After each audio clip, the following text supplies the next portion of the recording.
Welcome back, Apologia 8th grade physical science, week 14, day 2, textbook pages 225 to 231, notebook pages 183 to 189.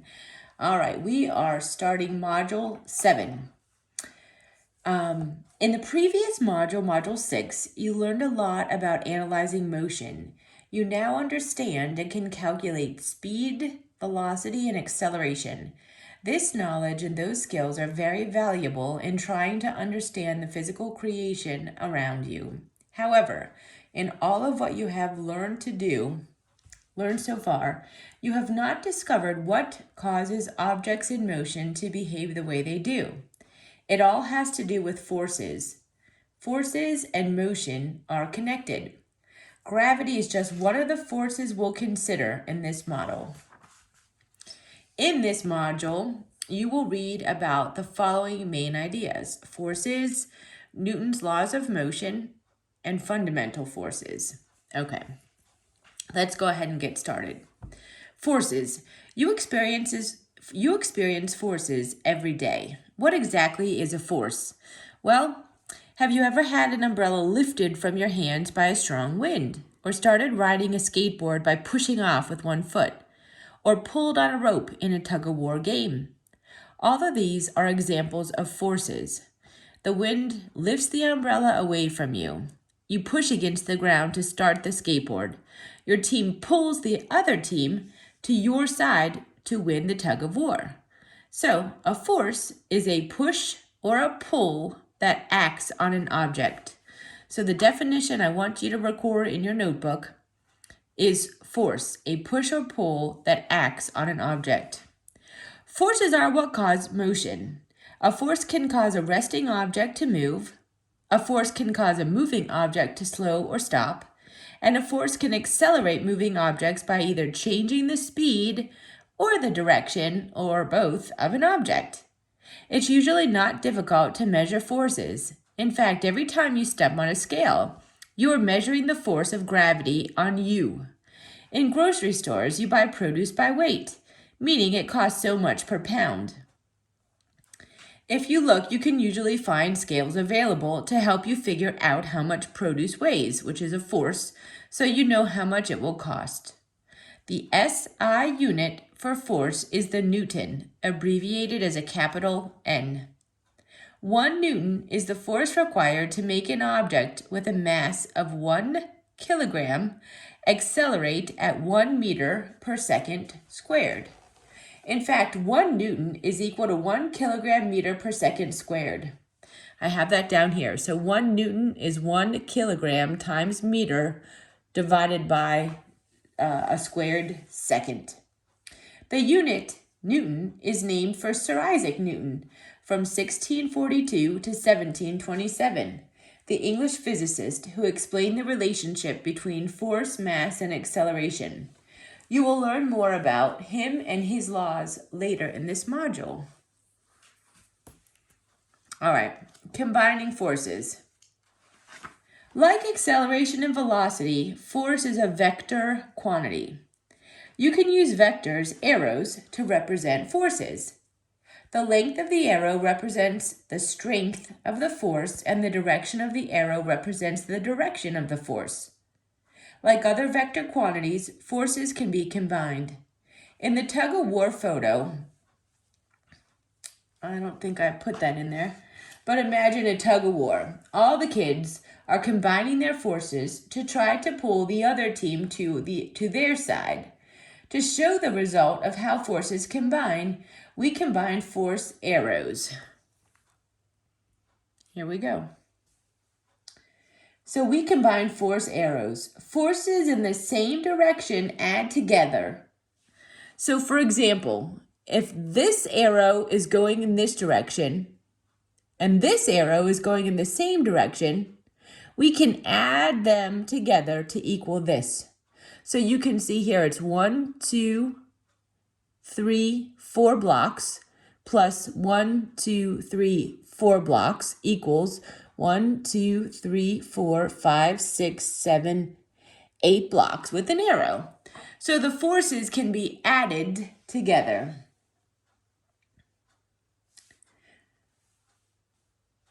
and forces in the opposite direction are subtracted from one another. The total overall force acting on an object after all the forces are combined is called the net force.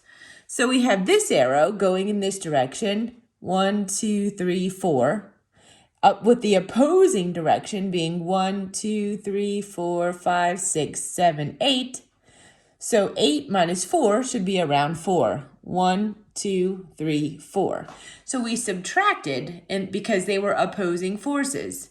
Now, for C, after all the forces are combined, it is called the net force. So let's figure out what's happening here. We have an arrow, 1, 2, 3, 4, going this direction. And then we have an arrow, 1, 2, 3, 4, going in this direction. They balanced each other out. Have you ever been in a tug-of-war game where the forces on both sides were equal? Well, what happened? Nothing. If each group pulled on the rope with equal force and they're pulling in opposite directions, then the rope doesn't move and neither group wins. When forces on an object combine to produce a net force of 0, we say that the forces are balanced. So when an object has balanced forces acting on it, where a net force is 0, there is no change in the object's motion. All right. It makes sense then that when forces on an object are unbalanced, there will be a change in motion. If you can set this book down on a nearby table, open to this page, of course.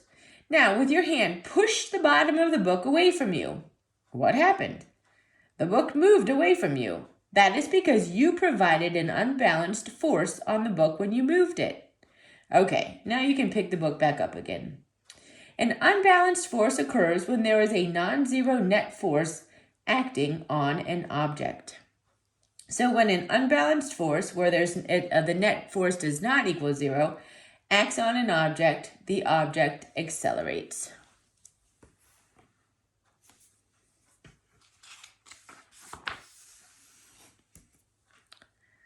This is true whether you're adding forces or subtracting forces, as long as the net force is not 0. Unbalanced forces are how you win a tug-of-war game. Your team needs to pull on the rope with a greater combined force than the opposing team does. When two forces are acting on an object in the opposite directions, the net force equals the size of the larger force minus the size of the smaller force in the direction of the larger force.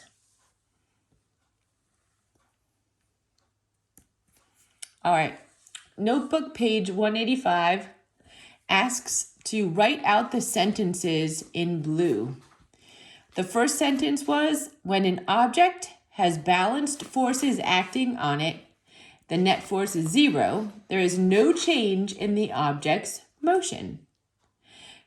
Sentence number 2, when an unbalanced force, meaning that the net force is not 0, acts on an object, the object accelerates. All right. Friction. Let's talk about the force friction. Have you ever applied brakes while riding your bike? Or stopped a skateboard by stepping down on the back of the skateboard so it scrapes the pavement? If you have, then you were applying a force that opposed your motion. Stepping back on the skateboard creates friction as the surface of the skateboard rubs against the ground. So the definition that I want you to record in your notebook is friction is a force that results when surfaces of objects rub against each other and opposes motion. It is friction that stops the skateboard. All moving objects are subject to friction, even if you don't step back on the skateboard to stop it. Eventually, the skateboard would stop on its own. That's because there is also friction between the skateboard wheels and the sidewalk. Friction occurs anytime two surfaces are in contact. It's important to realize that friction acts at the surface of any objects that are in contact. Without friction, things on Earth would be very different. Walking would be impossible because every step would be like walking on a sheet of ice. Cars wouldn't be able to go anywhere. They would simply slide around because their wheels would keep spinning. So why is there friction? Why does friction occur? Well, at the atomic level, no surface is smooth. This is a pretty cool visual. So look at this figure. The painted car looks very smooth. So you can see here the paint looks amazing. It looks very smooth. But a scanning electron micrograph, or an SEM, of the car paint shows how rough and grooved the paint really is. This is actually what the paint looks like on an SEM, a scanning electron micrograph. So you can see it is definitely not smooth on an atomic level. Okay. The roughness affects how closely the molecules of different substances can get to one another. The closer molecules can nestle into each other, the more they can attract and adhere to each other. The more the molecules adhere to each other, the more they will be able to resist motion. Essentially, the more they want to just stay put. They don't want to move. And the stronger the frictional force between them. So again, on an atomic level, no surface is smooth. The image on the left shows the forces acting on the box and a close-up of the surfaces between the box and the floor.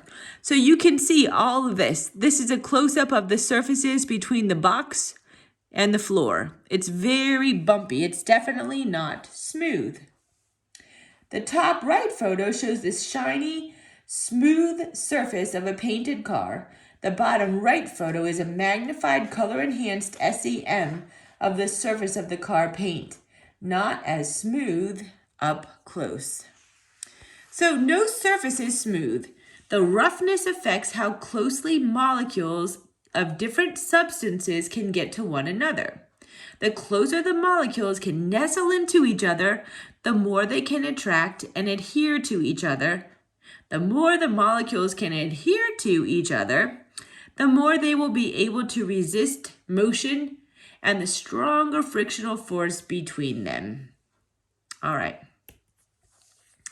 Types of friction. There are 4 main types of friction. 3 of them are shown here. Static friction, sliding, which is also called kinetic friction, and rolling friction. In this course, I will introduce to you the different types of friction, but really we're going to talk about static and kinetic friction. All right. You're going to learn more about the other types of friction in high school physics.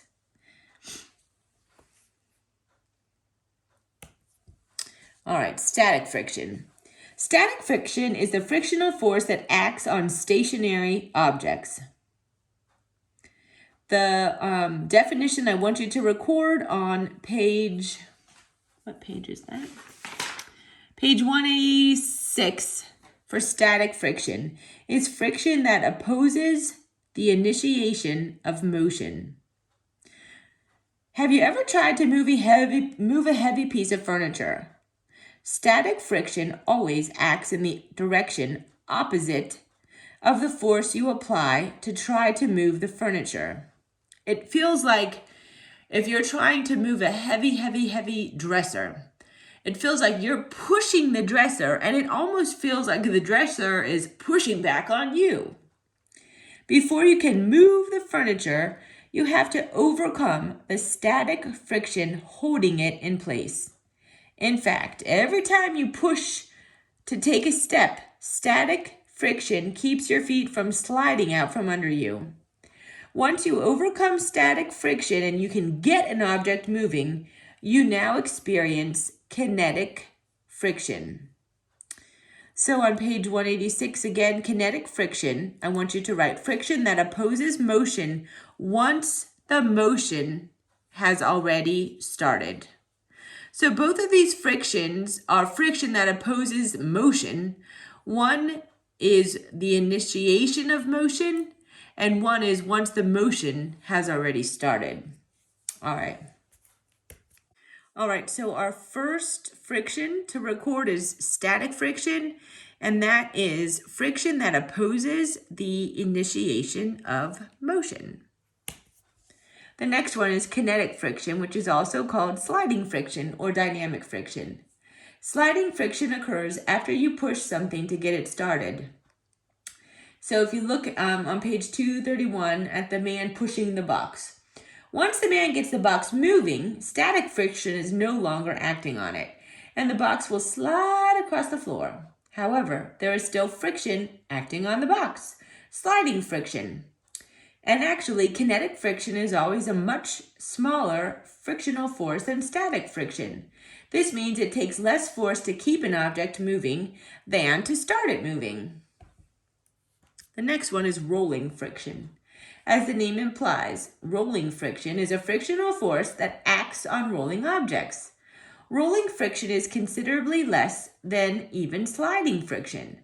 This is why it's always easier to use a dolly to roll heavy boxes than it is to push them. Well, why is that? Think about the surface of a round ball as it travels across a flat floor. The round surface is bent a bit away from the floor, so the point of contact is less as the object rolls and there is less dragging. Remember that friction occurs between two objects where there is contact, which is why, again, a rolling friction like a ball is going to be much less than like sliding a box across the floor. Fluid friction. The fourth type of friction is fluid friction. Liquids and gases are considered fluids. You experience fluid friction when you mix a thick cake batter with a wooden spoon. You can feel the movement of the spoon being slowed by the really thick batter. And if you swim on a swim team, you may wear a swim cap to reduce the fluid friction you experience in the water and shave off a fraction of a second from your time. Fluid friction also acts on objects moving through air. This is called air resistance. Airplanes and skydivers experience air resistance. Even racing bicyclists experience air resistance as they travel at high speeds. Often you will see competitive racers wear tight, smooth racing suits to reduce air resistance. All right, let's do a couple on your owns.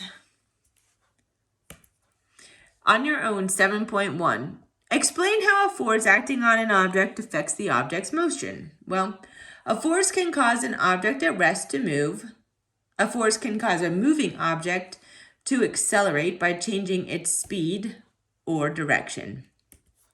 On your own, 7.2. What is the net force of a pair of balanced forces? Well, I would hope that you would know by the term balanced forces that the net force is 0. 7.3. How are the four types of friction different? How are they similar, and what do they all do? First of all, let's just jump to that one. All types of frictions are forces that oppose motion. Please at least always remember that. All right, so again, to recap, the four types of friction are static friction, sliding or kinetic friction, rolling friction, and fluid friction. Static friction is the strongest, then sliding friction, then rolling friction, and they all affect solids. Fluid friction affects objects in liquids or gases and in air, and it is called air resistance. All right, I hope you enjoyed this day, and we'll be back soon.